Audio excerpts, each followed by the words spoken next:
Welcome to The Explainer. We're diving into something huge today, a massive change in India's rural welfare policy. We're talking about a law that's been the backbone of support for millions of people for 2 decades, and it's being completely replaced. As you can imagine, this has kicked off one of the biggest, most heated debates we've seen in a long, long time.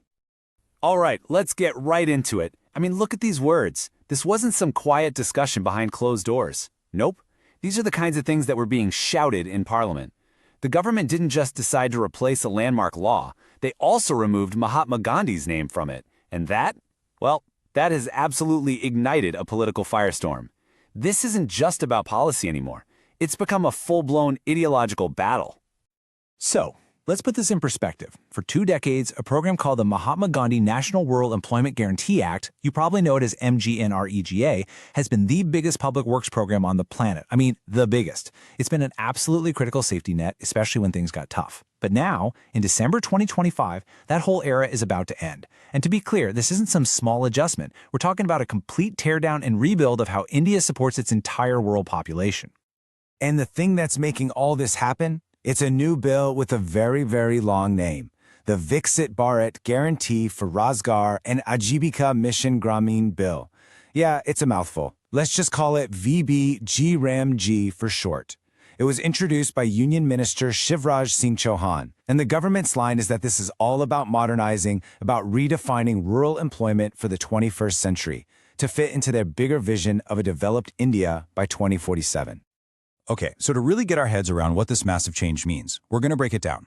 We'll start with how this all began, then look at the big idea behind the change, why the government says they're doing it, what the new rules actually are, who wins and who loses, and finally, what this all means for India's future. All right, Section 1, a rural revolution begins. So let's go back to that day, December 16th, 2025, in the Lok Sabha. What exactly went down? You know, introducing a bill can sometimes feel like just a piece of political theater, a formality. But this was different. This was a full-on declaration that one of the most important social policies in modern Indian history was about to be torn up and rewritten from scratch. And this timeline, wow, it really puts it all into perspective, doesn't it? This thing started back in 2005 as MGNREGA. It quickly became this global symbol of social security. And then, remember 2020? During the COVID crisis, it was an absolute lifeline. I mean, literally. Millions of migrant workers were heading back to their villages, and this program generated a mind-boggling 389 crore person days of work. So you can see, to replace a law with that kind of history, that's a really bold move. And yeah, a very, very controversial one. Okay, moving on. From rights to allocation. And this right here is where we get to the real heart of the debate. Because this isn't just about changing names or fiddling with budgets. No, this is about a fundamental, deep-down philosophical shift in what the government's responsibility to its people actually is. So, the old system, MGNREG, was truly revolutionary for one simple reason. It was based on a legal right. Think about that. A person living in a rural village could literally walk into a government office, demand a job, and the government was legally forced to give them one within 15 days. That's powerful stuff. It put the power in the hands of the individual and held the government accountable. Now, the new bill, VBGRAMG, comes along and flips that entire idea on its head. It's what's called an allocation-based model. So what does that mean? Well, instead of you demanding work, the central government now decides on a fixed pot of money for each state at the start of the year. And work is only supplied as long as there's cash left in that pot. You see the shift? The power moves away from the citizens' demand and over to the government's supply. And this really breaks down that core change. With the old demand-driven system, the budget was basically open-ended. If a drought hit and suddenly way more people needed work, the government had to find the money. The budget followed the need. But with this new supply-driven model, the center gives a fixed amount. And once that money's gone for the year, well, it's gone. The work stops. And this is exactly why critics are saying this new bill completely dismantles the whole idea of a legal guarantee. So, this brings us to the million-dollar question, right? If MGNREGA was this amazing, world-famous safety net, this legal right for the poor, why on earth would the government want to get rid of it? Well, they've laid out 3 main reasons for this massive change. So, what was wrong with the old system, according to them? Their case really boils down to 3 big complaints. It was inefficient, The stuff it built wasn't very good, and it was a mess financially. Let's break those down one by one. First up, inefficiency. So the law promised 100 days of work for every household. But in reality, the national average for the last fiscal year was just 50 days, half of what was promised. The government is basically saying, look, this demand-driven thing sounds great, but it's not actually working because almost nobody is getting their full 100 days anyway. The second big argument is about the quality of the work. The criticism is that for way too long, the program was just about giving people any work, not necessarily useful work. This led to what the government calls non-durable assets. The classic example is a mud road that gets built and then just washes away in the very next monsoon. So the new bill wants to change that, focusing on building things that are actually productive and are going to last. And number 3, money. Fiscal discipline. This is a huge one for the government. They point to the numbers and say, hey, we've spent almost 4 times more on this program in the last decade than the government before us. They argue that because the budget was open-ended, it was just impossible to plan. They point to a deficit of nearly 9,000 crore rupees last year alone as proof that the whole thing was financially out of control. So the new bill, with its fixed budget, is all about bringing some predictability back. Okay, so we've heard the why. Now let's get into the how. Section 4, the new rulebook explained. Because this isn't just a change in philosophy. The VBG-RMG bill brings in a completely new set of rules for how this whole thing is going to be managed, paid for, and carried out on the ground. So what are the big new features? Well, first, the number of guaranteed workdays actually goes up from 100 to 125 a year. That's a big deal. Then there's this new 60-day pause during the busiest farming times, which is supposed to help farmers find labor. Another huge change. Wages will now be paid every week, which could be a massive improvement over the old system where people sometimes waited forever to get paid. And finally, it's going all in on tech. We're talking mandatory biometric check-ins and a national digital system to track every single project.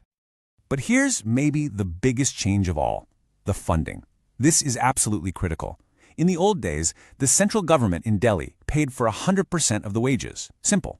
Now, for most states, the center is only going to pay 60%. The states themselves have to cough up the other 40%.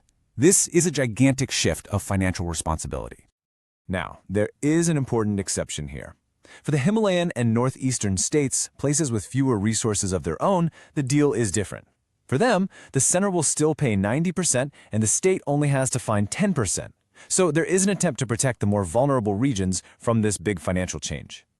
And this really shows you the massive push for modernization. The whole planning process is going digital. Get this.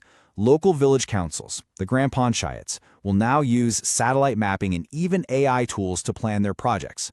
All of that data gets fed into one big national system, and every single thing they build, every road, every well, will be geotagged and tracked digitally. The big idea here? Transparency and hopefully a way to finally stamp out the corruption that was a huge problem in the old system. All right, so that's the new system, which brings us to the crucial question. With a change this big, who's going to win and who's going to lose? Let's take a look. This table really lays it all out, side by side. On one hand, you've got more guaranteed workdays and weekly payments. That sounds great for workers. But then you have the trade-offs. The budget is now capped, and states have to pay a big chunk of the bill. That 60-day pause, great for farmers, maybe not so great for laborers who need that income. It's a real mix of give and take. So who's a potential winner? Well, definitely rural infrastructure. The new focus on building stuff that lasts, especially things related to water, is a big deal. The hope is to create more success stories like the revival of the Naganadi River in Tamil Nadu. I mean, this was an incredible project where 20,000 women came together to build recharge wells. It shows what's possible. The government is betting this new bill can make amazing stories like that the standard, not just a one-off. But on the flip side, the challenges are very, very real. The biggest worry is that financial burden on the states. What happens to a poorer state that just doesn't have the cash to pay its 40% share? They might have no choice but to offer less work, which completely undermines the whole point of a 125-day guarantee. Then there's the digital divide. What about workers in places with no internet? And activists just keep hammering on that fundamental point. If the budget is capped, it's no longer a guarantee. The legal right is gone. So all of this brings us to our final section, India's welfare crossroads. Because let's be honest, the VBG-RMG bill is way more than just another government acronym. It really feels like India's entire welfare system has come to a major fork in the road, and this bill is choosing a brand new, completely untested path forward. And maybe the biggest long-term impact of this bill is how it completely redraws the financial map between the central government and the states. For decades, the thinking was that rural welfare was Delhi's job. This bill basically says, not anymore. It's a shared job now. It's shifting a huge chunk of the financial risk away from the center and onto the states. And that is a truly historic change in how India's government works. So if this whole massive overhaul is going to work, what needs to happen? Well, experts are pretty clear it can't just be a command from the top. You've got to invest heavily in training local officials on all this new tech. You probably need some kind of emergency fund for when disaster strikes a state and suddenly everyone needs work. And maybe most important of all, the center and the states need to actually talk to each other and figure out how to make this new financial partnership work. And that's what it all comes down to, isn't it? This one huge, profound question.